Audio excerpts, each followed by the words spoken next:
로마서 8장 3절 4절 같이 읽겠습니다.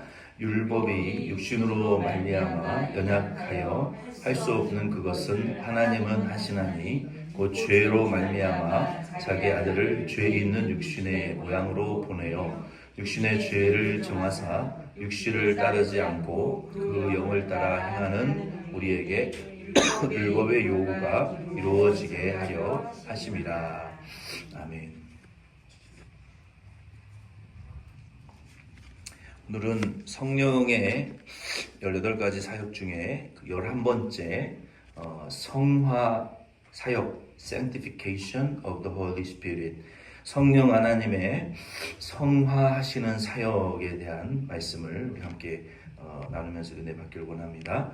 우리 성령 하나님께서 성화하신다라는 것은 그 그리스도인들을 거룩한 삶으로 나아가도록 그 일을 가능하게 하신다라는 의미이고, 또 하나님의 섬김과 헌신의 과정으로 나아가게 하시고, 그리고 그리스도를 닮아가게 하신다라는 그런 세 가지 측면의 의미가 있습니다. 그러니까 성령님은 우리를 sanctification, 성화시키시는 분인데, 성령님이 하시는 독보적인 사역인데, 우리가 거룩한 자로 변화시키시고, 그리고 사역과 헌신의 자리로 나아가게 하시고, 그리고 그리스도를 닮아가게 하시는 이 세 가지의 일을 성령 하나님이 하신다는 거예요. 그래서 성령 하나님께서 나를 지금 거룩하게 하시려고 나를 이끌고 가고 계신다, 우리가 이렇게 생각해야 되고, 그리고 우리가 사역하고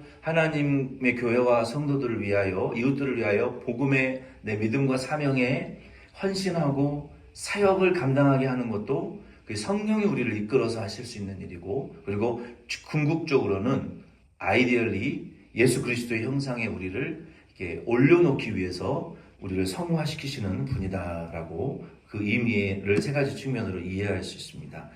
성령님은 우리를 성화시키시는데, 첫 번째로 이 성령은 거룩한 성령으로서 우리에게 성화하시는 성령을 보내주시겠다고 마태복음 3장 11절에 말씀하셨어요.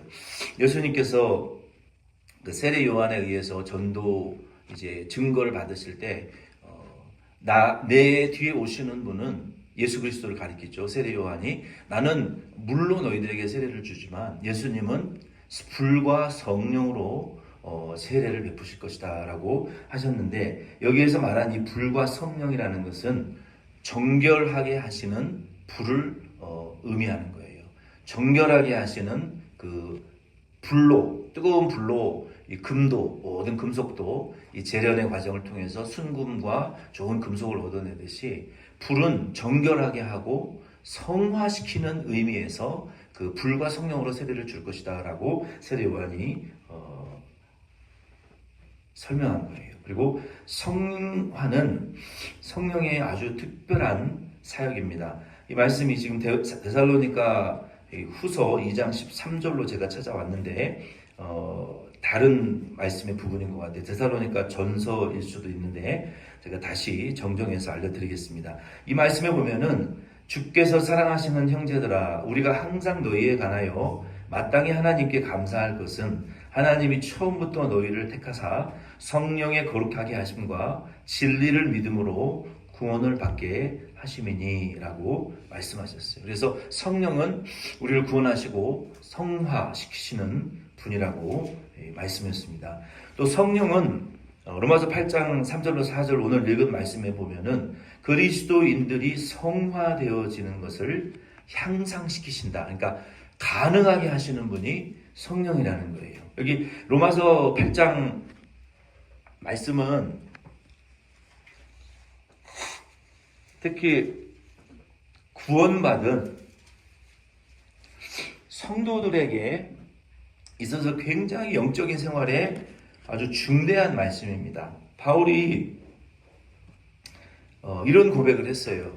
내가 내 안에 두 가지의 다른 사람이 있다. 한 사람은 하나님의 법을 따르는 사람이 있고, 또 한 사람은 마귀의 법을 따르는 사람이 있다. 그러면 바울이 그러면 이중인격자였냐, 다중인격자였냐? 그게 아니라는 거예요. 바울이 이 법을 로마서 8장 말씀이 여기는 신학적으로도 굉장히 중대한 말씀이고 영적인 신앙생활에 있어서도 굉장히 중대한 말씀이에요. 이 로마서 8장 말씀은 너무나 영적 생활에 중대한 근간이 되는 말씀인데 바울이 그러면서 내가 예수 믿기 전에 교회를 핍박하고 많은 사람 그리스도인들을 죽였거든요. 그 바울이 교회를 많은 사람들을 죽이고 교회를 핍박했어요. 근데 예수님을 만나고 예수님의 사도가 됐어요. 그리고 교회를 세우고 리더를 세우고 세계 선교의 큰 이 등불로 쓰임을 받았단 말이에요. 그런데 바울이 그 과정 중에 이런 말을 하는 거예요. 내가 한쪽으로는 하나님을 기쁘게 하는 면이 있지만 똑같은 정도로 오히려 더 강한 정도로 파워로 마귀를 기쁘게 하려고 하는 속성이 내 안에 여전히 남아있다. 이게 웬 말이냐는 거예요. 보통 성도도 아니고 하나님의 사도 모세 이후로 이와 같은 선지자가 난 적이 없다라고 했는데 모세와 버금갈 정도의 신약의 그 사도로 바울이 쓰임을 받은 분인데 아니 어떻게 그분이 그런 말을 할 수 있느냐. 내가 한쪽으로는 하나님을 기쁘시게 하고 하나님과 화목되고 하나님의 뜻을 이루어드리는 면이 있는데 어떻게 보면 동일하거나 더 강한 파워로 마귀를 기쁘게 하는 면이 내 안에 동시에 존재한다라고 바울이 고백을 하는 거예요. 정말로 이해되지가 않는 말이에요. 우리가 이 말씀, 이 고백을 들어보면 우리도 예수 믿은 지 오래됐고 신앙생활 한 지 오래됐는데 우리도 매일같이 하나님을 기쁘시게 해드리고자 하는 욕구가 있어요. 아침마다 눈 뜨면 내가 하나님 말씀대로 살아야지. 내가 하나님 기쁘시게 해드리고 하나님의 주신 사명과 직분과 영광을 위해서 오늘도 살아야 되지라는 강한 우리가 기도하고 성경을 묵상할수록 하나님 앞에 엎드릴수록 그런 욕구가 내 안에서 이 영의 본능이 나온단 말이에요. 근데 우리가 생활하고 신앙생활하고 또 하루를 살아가다 보면 내 안에 동일한 정도의 무게감으로 혹은 더 강력한 이 무게감으로 마귀를 기쁘게 해야 될 것 같은 이 욕구와 본능과 생각이 우리를 결국은 사로잡게 되어지는 것을 우리가 매일같이 경험하게 되는 거예요. 매일같이. 그래서 바울이 그것을 해결할 수 있는 영적인 비결을 로마서 8장에 우리에게 상세하게 기록을 해 놓으신 거예요. 그 말씀의 내용은 이거예요. 우리가 구원받은 성도고 오래 믿은 성도라 할지라도 주님의 일을 많이 감당하고 있는 성도라 할지라도 이 영의 생각과 육의 생각이 동시에 존재하는데 우리가 만약에 육신의 생각을 따라서 살게 되면 마귀를 기쁘시게 하는 자가 되고 하나님과 원수가 되고 하나님을 노엽게 하는 자가 되고 하나님과 마음을 합할 수가 없는 자가 되고 하나님의 편에 서 있는 영적 성도들과도 하나 될 수가 없다라고 바울은 말하고 있어요. 그래서 우리가 육신에게 져서 육신을 따라서 살면 육신의 소욕과 육신의 열매가 우리의 인생에 가장 맺히게 되고 하나님을 노엽게 하는 자가 될 수밖에 없다. 그러나 반대로 우리 거듭난 속사람이 성령의 인도하시는 바가 되어져서 성령이 우리들에게 주시는 말씀과 감동과 은혜와 성령의 그 진리와 지식과 그 인도를 따라서 우리가 살아가게 되면 첫째로 하나님과 우리가 화목하게 되고 하나님을 기쁘시게 할 수 있고 하나님의 뜻을 이루어드리는 사람이 될 수 있고 하나님의 성령의 열매와 의의 열매들이 우리의 삶에 가장 맺혀지게 되고 하나님의 편에 서 있는 성도들과 영적으로 다 하나가 될 수 있다. 마음을 하나로 합할 수가 있다라고 말하고 있는 거예요. 그래서 바울이 이 로마서 8장 말씀을 통해서 이 비결을 우리에게 가르쳐주면서 내가 어떻게 좀 나를 바꿔가지고 변화시키려고 하지 말고 성령의 욕심을 따라서 살으려고 애를 써라라고 그 비결을 말해주고 있는 거예요. 성령의 음성을 듣고 성령이 기뻐하시는 일을 따라서 살면 자동적으로 육신의 열매는 죽어지고 육신의 소욕은 이루어지지 아니하고 육신의 욕심은 마귀를 기쁘게 하는 일은 하지 아니하고 하나님이 기쁘시게 하는 일과 하나님의 뜻과 하나님과 마음이 하나가 될 수 있고 하나님의 편에 서 있는 성도들과 한마음이 될 수 있으니 육신의 소욕을 따라 살지 말고 영의 생각을 따라서 성령의 인도하심을 따라 살아라. 그러면 하나님의 뜻이 이루어질 것이다 라고 말하고 있어요. 이것이 굉장히 중요한 영적 생활의 원리인데, 그래서 성령은 저와 여러분들을 성화시키시는데 우리가 협조를 해드려야 돼요. 개도 주인이 목줄을 끌고 주인의 보조에 맞춰서 착착착착착착 걸어가면 서로 산책이 재밌는데, 개는 쥐 멋대로 달려가려고 그러고 주인은 그 리쉬를 잡고 뻗트다 보면은 이게 산책인지 고문인지 알 수가 없어요. 이게 서로 보조가 맞지 않으면. 우리도 마찬가지예요. 우리가 성령 하나님이 우리를 데리고 산책을 하는데, 우리를 데리고 하루를 사는데, 우리가 성령의 눈을 쳐다보고 성령이 우리를 인도하시는 대로 우리가 젠걸음이면 젠걸음으로 가고, 성령이 보폭을 넓혀서 가면 우리도 보폭을 넓혀서 성령의 인도하심을 따라 걸어가며 서로의 이 인생이, 우리의 삶이 편해지는데, 성령은 일로 가시는데 나는 안 가겠다고 뻗팅기고 있으면, 성령과 내가 하나가 되지 않으면 우리의 인생이 고통스럽단 말이에요. 마치 그와 같은 거예요. 우리가 성령의 인도하심을 따라서 성령이 이끄시는 대로 우리가 따라가게 되면 우리의 삶이 평화로워지고 우리의 인생이 즐거워지고 성령의 인도와 순종을 하는 그 기쁨의 맛이 있단 말이에요. 근데 그걸 거역하고 따라가지 않으면 참 인생이 고통스럽고 힘들어질 수밖에 없어요. 성령 하나님이 우리에게 인도하실 때 우리가 거기에 협조하고 동조하고 그 성령의 감화를 받아들이고 순종할 때 우리 안에 거룩이라는 성화가 우리 안에 조금씩 완성되어져 가는 거예요. 그래서 그 일을 성령이 우리를 거룩하게 하시고 그리스도를 닮아가게 하시고 그 그리스도의 사역과 헌신의 삶으로 우리를 이끌고 가시기 위하여 우리에게 순종하라고 하시고 우리에게 기도하라고 하시고 하나님의 말씀을 묵상하라고 하시고 요구하시는 거예요. 우리가 그 뜻에 순종하게 되어지게 되면 우리 안에 어떤 열매가 이루어지냐면 우리 안에 성화되어지는 그리스도의 형상을 닮아가게 되어지고 그리스도의 사역과 그 일에 쓰임받기에 합당한 금그릇이든 은그릇이든 나무그릇이든 돌그릇이든 안팎이 깨끗하여 주인의 쓰시기에 합당한 그릇으로 준비되어져서 그리스도를 닮은 거룩한 성도, 성화되어진 성도로 우리가 쓰임받을 수가 있는 거예요. 그래서 성령은 이와 같이 우리에게 성화되어지는 일을 자꾸 향상시키시는 거예요. 그리고 성령은 우리 안에 이 프로듀스를 주시는데 그 프로듀스, 우리 안에 그 결과물, 열매를 주시는데 어떤 열매를 주시냐면 성화라는 그 프로덕트.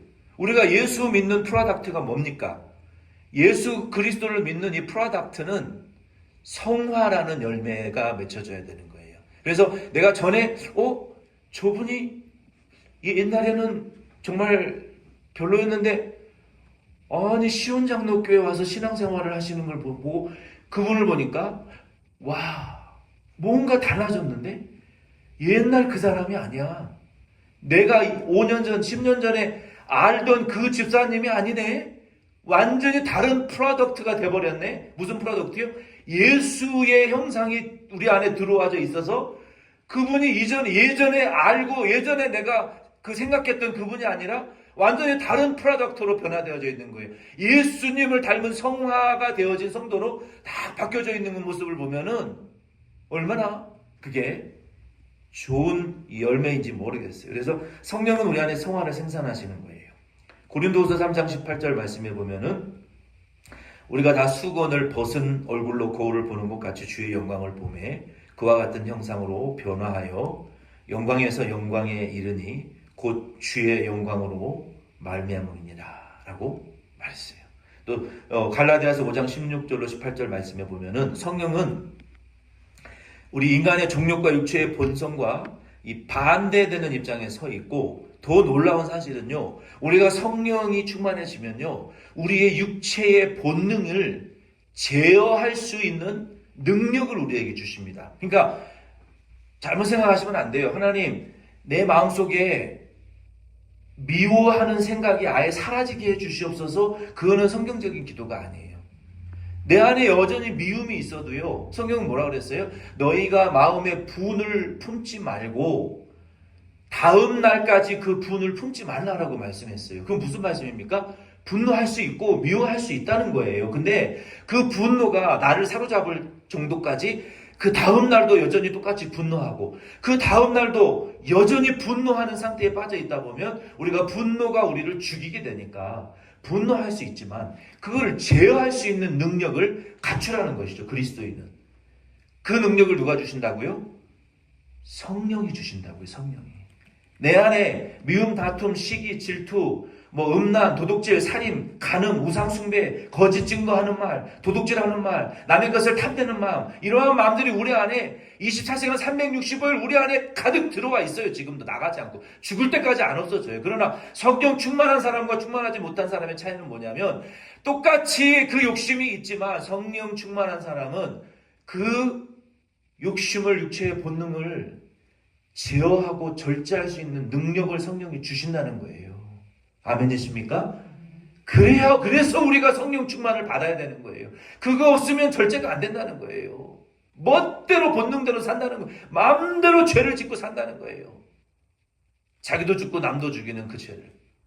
우리는 그래서 성령 충만해야, 성령을 받아야 이 육체의 본능을, 이 정욕을, 혈기를, 욕심을, 이생의 자랑, 안목의 정욕, 이생의 자랑, 육신의 정욕을 제어할 수 있는, 그거를 적당하게 할 수 있는 하나님의 말씀의 범주 안에서 허락된 거 안에서 믿음으로 할 수 있는 그 가난해도 돈이 있어도 없어도 절제할 수 있는 능력을 누가 주신다?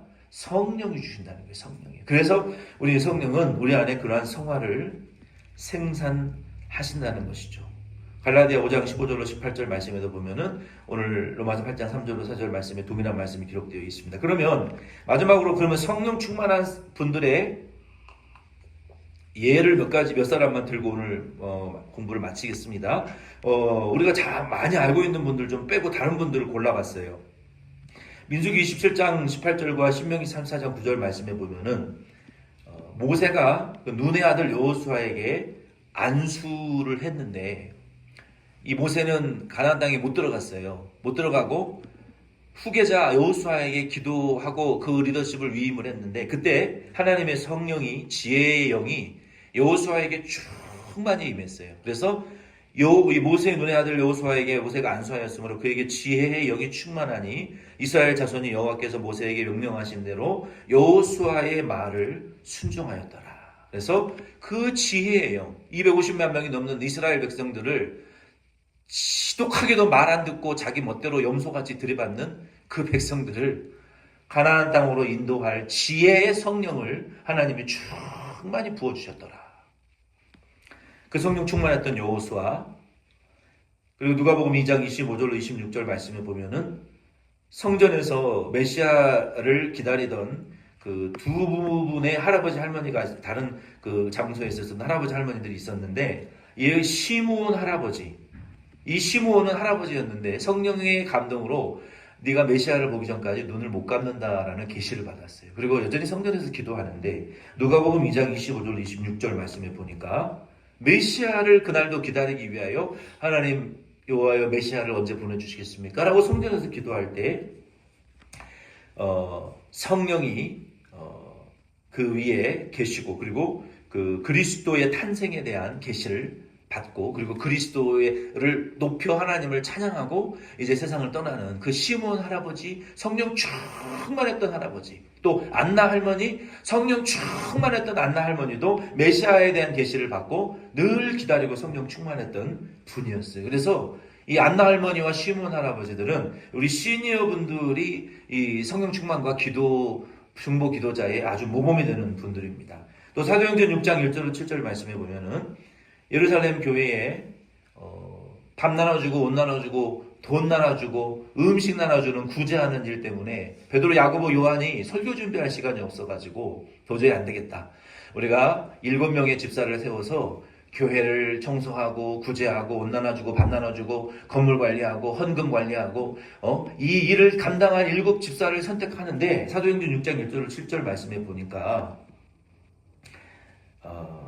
너희 가운데 성령과 지혜가 충만하여 칭찬받는 7사람을 택하라. 이거예요, 이거. 교회 성도 집사, 권사, 장로의 그 기준은요, 성령 충만, 지혜 충만, 사람들에게 칭찬받는 요 조건, 3가지 조건이어야 집사도 되고, 권사도 되고, 장로도 되고, 평신도 리더가 될 수가 있는 거예요.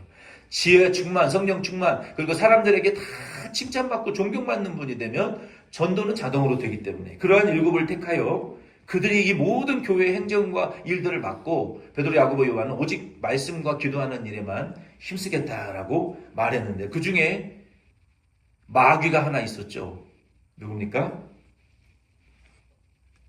니골라라는 사람이 있었습니다. 그래서 그 니골라 7 중에 하나, 12 중에 하나는 가룟 유다와 같은 자고 7 중에 하나 니골라와 같은 자가 비율적으로 있을 수 있어요. 교회에서도 제자 중에 교육자 12 중에 하나는 마귀고 평신도 7 중에 하나는 니골라와 같은 마귀 짓을 하는 사람들이 있을 수가 있습니다. 비율적으로.